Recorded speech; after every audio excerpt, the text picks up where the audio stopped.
Tragic accident claims 3 lives at St. Cuthbert's Mission. Newsroom, St. Cuthbert's Mission, November 30, 2024. A fatal accident along the St. Cuthbert's Mission Trail on Saturday night has claimed the lives of 3 individuals, Athena Andrews, her mother Olive Andrews, and her daughter, Emma Andrews. The tragic incident involved a collision between 2 motor cars, leading to the deaths of the 3 family members. The news was confirmed by Tasheo Alvaro Simon of the indigenous community, who shared the heartbreaking update on social media. The St. Cuthbert's Mission community mourns the loss of the Andrews family, and tributes are pouring in as residents and friends express their condolences. This is a developing story, and additional details will be provided as they become available. Authorities are currently investigating the circumstances surrounding the collision. Bartica resident pleads guilty to DUI charge, fined $200,000. Lakshmi Bishuan, a 59-year-old resident of 5th Avenue, Bartica, appeared in the Bartica Magistrate Court earlier today, where he was charged with driving a motor vehicle while his breath alcohol level exceeded the prescribed limit.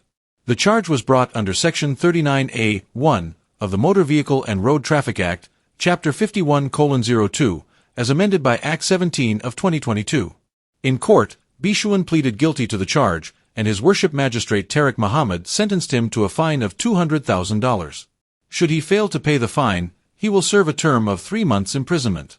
This case highlights the continued efforts of law enforcement to enforce road safety laws and reduce alcohol-related driving incidents in Guyana. The Guyana Police Force urges all drivers to be responsible and ensure they are within the legal limits when operating a motor vehicle to prevent accidents and ensure public safety. Bartica farmer pleads guilty to ammunition possession charge, sentenced to 2 years imprisonment. Clinton Alvin Martin, a 38-year-old farmer from Bartica, appeared today at the Bartica Magistrates Court before his worship magistrate Tariq Muhammad to answer to a charge of possession of ammunition without a license. The charge was brought under Section 16(2)(a) of the Firearms Act, Chapter 1605, which prohibits the possession of ammunition without a proper license. Martin pleaded guilty to the charge, and Magistrate Muhammad sentenced him to 2 years imprisonment. This case underscores the Guyana Police Force's ongoing commitment to enforcing firearm and ammunition laws in the country. The public is urged to comply with all regulations to ensure safety and security. Lethem Police intercept cattle rustling operation. GPF on Sunday, a police team conducted a raid at the ranch of the late Carmichael Joseph called Kalangage, which is located at Sapaka Creek, in Parakawarna Village, central Lethem, where checks were made for stolen cattle. The police team was also looking for wanted suspect Carlton Jones, who was seen at the said ranch at about 09:00 HRS on November 30, 2024, by 2 vaqueros. On arrival at the ranch, one Ronnie Joseph, a 26-year-old rancher of Tabatinga, Lethem was contacted and interviewed as it relates to Carlton Jones and stolen animals, but he denied knowledge of either. Checks were made in and around the ranch, but Carlton Jones was not seen. However, 2 hammocks were seen tied underneath some trees next to the ranch. Also, 10 cow heads, skeletal remains, and 3 dry cow skins without brands were found on the ranch. Ronnie Joseph was questioned as it relates to the cow heads and skins, and he claimed he would normally buy cows from Sand Creek, slaughtered them at his father's ranch and sell them to business owners in Lethem. Ronnie Joseph was arrested and confronted by the 2 vaqueros who claimed to have seen wanted man Carlton Jones at his ranch, but he denied those claims. He is presently in custody pending. Police investigating fatal accident at Washer Pond Public Road, Mackenzie. Police are investigating a tragic accident that occurred at approximately 3:45 a.m. today on Washer Pond Public Road in Mackenzie, Linden. The collision involved a car and a motorcycle, resulting in the death of a 19-year-old pillion rider and injuries to the drivers of both vehicles. The accident involved car, owned and driven by Ivor McNabb, 21, of Half Mile Vismar, and a member of the Guyana Defense Force. Motorcycle, driven by Joel Nurse, 23, of West Watuka Vismar, with pillion rider Ezekiel Smith, 19, also of West Watuka. Incident details. Preliminary investigations revealed that the car, traveling south along Washer Pond Public Road, veered into the path of the motorcycle traveling in the opposite direction. The resulting collision caused both the motorcyclist and the pillion rider to be thrown onto the road surface, sustaining multiple injuries. The motorcycle was subsequently engulfed in flames. All 3 individuals were rendered unconscious and were transported by public-spirited citizens to the Linden Hospital Complex, where Ezekiel Smith was pronounced dead on arrival. Ivor McNabb was admitted for chest pain. Joel Nurse was admitted for fractures to both legs. The body of Ezekiel Smith has been transferred to the Linden Senior Citizen Association mortuary and awaits a post-mortem examination. Investigation ongoing. Authorities are conducting further investigations into the circumstances surrounding the accident. Eddy Grant honored with Barbados' highest national award at Independence Ceremony. Guyana Chronicle. The President of Barbados, Dame Sandra Mason, presented Eddy Grant with the Honorary Order of Freedom of Barbados at the 58th anniversary of Independence Ceremony at the Kensington Oval on Saturday, November 30, 2024. The Honorary Order of Freedom of Barbados was awarded to prominent entrepreneur Richard Edgehill and 2 other global icons in an honorary capacity. This honor acknowledges a distinguished person who is not a citizen of Barbados but whose contributions make it desirable for the nation to confer such recognition. The recipients are Prime Minister of India Narendra Modi and musical doyen Edmund Eddy Grant. Prime Minister Modi is being honored for his leading role and reputation for responsiveness and care. Under his strategic leadership, the government of the Republic of India took urgent action to assist countries like Barbados with Covishield vaccines, which changed the course of the COVID-19 pandemic and minimized its social and economic impacts.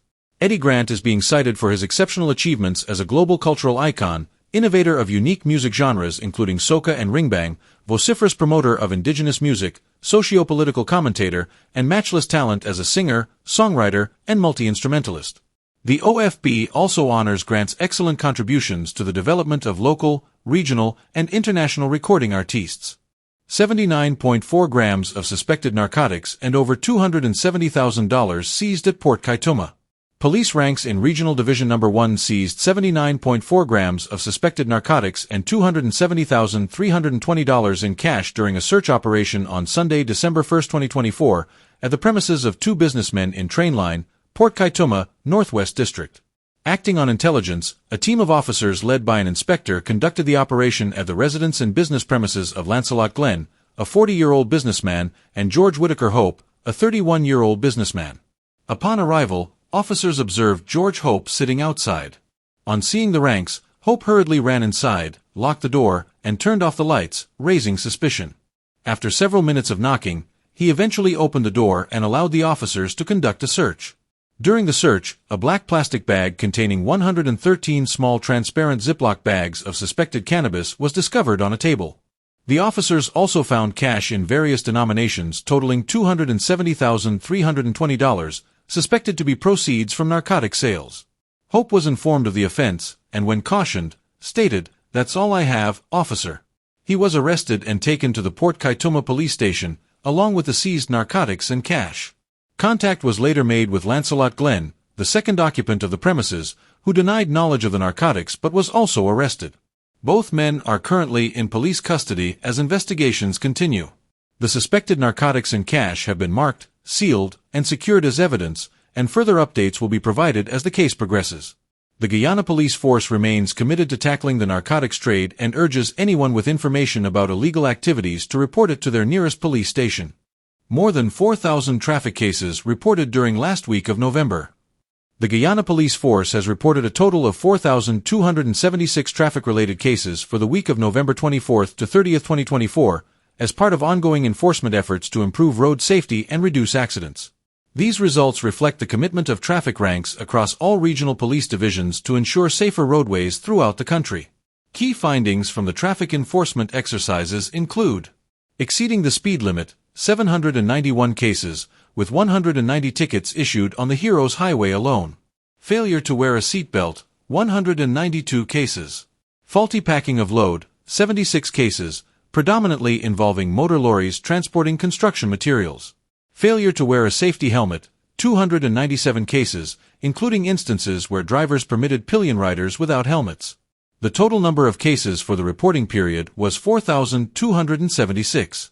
Traffic ranks were deployed across various regions to prevent accidents and promote responsible road use, in line with the police's ongoing efforts to enhance road safety. We remain dedicated to curbing traffic violations and ensuring the safety of all road users, stated a police spokesperson. Our enforcement efforts, supported by public awareness, are critical in reducing road accidents and fatalities.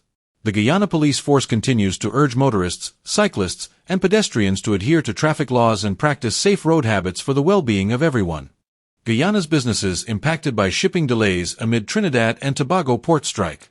News source: Guyana. The ongoing industrial action at the Port of Spain in Trinidad and Tobago has caused severe disruptions to regional trade, negatively affecting Guyanese businesses, according to the Guyana Manufacturing and Services Association, GMSA. For nearly 2 months, seamen and waterfront workers in Trinidad and Tobago have been on strike, escalating to a go-slow operation. This prolonged industrial action has caused substantial delays in clearing containers with raw materials and time-sensitive goods. The GMSA highlighted that the delays are imposing significant financial losses on local manufacturers and businesses, particularly during the critical Christmas season when import volumes are highest. The ripple effects of these disruptions are evident in rising consumer prices, including for basic necessities, as businesses are forced to absorb higher costs from supply chain interruptions. As a major transshipment hub for the Caribbean, Trinidad and Tobago's port is vital for the movement of goods to Guyana and other regional nations. The GMSA emphasized that the ongoing delays are not only hampering Guyanese businesses but also threaten broader regional economic stability. The association has called on the Guyanese government to engage with Trinidad and Tobago authorities to address the situation urgently. It also urged the port management and the Seamen and Waterfront Workers Trade Union, SWWTU, to prioritize dialogue and collaboration to swiftly restore operations. The GMSA welcomed the recent industrial court ruling in Trinidad and Tobago, which directed workers to resume duties, as a positive step. However, it stressed the need for resolving the underlying issues to prevent further disruptions. A swift resolution is essential to safeguard the economic interests of both Trinidad and Tobago and its trading partners across the Caribbean, the GMSA stated. Police investigate break-in at Enetwork Cellphone store in Suddie. Suspect in custody, stolen phones recovered. Police are investigating a break-and-enter and larceny incident at the Enetwork Cellphone and Electronics store, located at Block C, Suddie, Essequibo Coast. The incident occurred on Thursday, November 28, 2024, at approximately 11:40 p.m. The following items, stolen during the break-in, have since been recovered. Samsung Z Fold 6, valued at $365,000. Samsung Galaxy S24 Ultra, valued at $200,000. Samsung Galaxy S24 Plus, valued at $189,000. Police responded to the scene at approximately 12:45 a.m. on Friday, November 29, 2024. The Enetwork store, situated on the ground floor of a 2-story concrete building, was found to have been accessed through a broken glass door on the eastern side of the premises. The building, owned by Razan Ali Khan, a 66-year-old contractor, is equipped with CCTV cameras that capture the suspect fleeing the scene. According to the 37-year-old manager of the Enetwork Essequibo branch, the store had been securely locked at 5 p.m. on the day of the incident. At approximately 11:40 p.m., a 30-year-old resident of the building's upper level heard the sound of breaking glass. Upon reviewing the CCTV footage, he observed an unidentified male wearing short pants, a white hat, and long boots, fleeing the scene. The police were immediately notified, and upon inspection, it was discovered that the 3 aforementioned cell phones were missing from the store's display table. Based on investigative leads, police visited the home of Kian Davis, a 27-year-old laborer from Maria's Lodge, Essequibo Coast. A search of Davis's residence uncovered the stolen phones inside his bedroom. The suspect was arrested and taken into custody at the Aurora police station, where he was cautioned. The clothing worn by the suspect during the crime was also recovered and secured as evidence. The investigation remains ongoing.